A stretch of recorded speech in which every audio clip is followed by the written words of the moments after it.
ay rated SPG. Striktong patnubay at gabay ng magulang ang kailangan. Maaaring may masiselang tema, lengguwahe, karahasan, sexual, horror o droga na hindi angkop sa mga bata. Malalaman na ang lihim ni Leona na siyang maghahatid ng bagong eskandalos sa mga Piero. Nagawa ngang mapakalma ni Aidan si Kiara sa pamamagitan ng paglalambing niya dito. Sinabi ni Aidan kay Kiara na kahit kailan ay di niya magagawa ang mga pinagchichismisan ng kanilang mga kasambahay. Kaya naman dito ay humupa na ang galit ni Kiara. Sa kabilang banda, oras na ng gabi habang nagyoyosi si Mang Abe ay makikita niya ang pag-alis ni Leona na tila ba may itinatago ito at ayaw niyang may ibang makaalam tungkol sa kanyang pag-alis.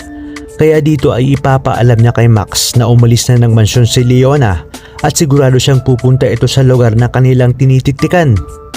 Walang kaalam-alam si Leona na pinagmamasdan pala siya ng kanyang asawan si Carlos dahil nga naghihinala na ito na may indilihim siya sa kanya. Kinabukasan ay uutusan ni Carlos ang kanyang mga tauhan para sundan si Leona at alamin kung saan nagpupunta at kung sino ang mga kinakausap ng kanyang asawa. Malalaman naman ito ni Olga at tatawagan niya si Leona na pinasusundan siya ng kanyang asawan si Carlos. Ngunit ipinagkibit balikat lamang ito ni Leona at sinabi na bahala umano si Carlos nang sa gayon matikpan din niya ang ipinaramdam nito sa kanya all these years. At dito nga ay isang malaking revelasyon ang malalaman natin tungkol kay Leona na siya pala ay nag-hire ng mga kalalakihan para magsagawa ng malalaswang bagay sa kanyang harapan.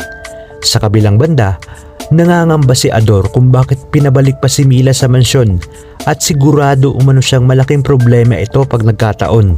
At dahil inutos ni Leona kay Manang Precious na bantayan ang bawat kilos at galaw ni Mila, ay malalaman niya nga na may isang telepono pa ito. Kaya naman nang hinahanap na ito ni Mila ay laking gulat niya nang makita niyang hawak-hawak ito ng kanyang Ma'am Leona.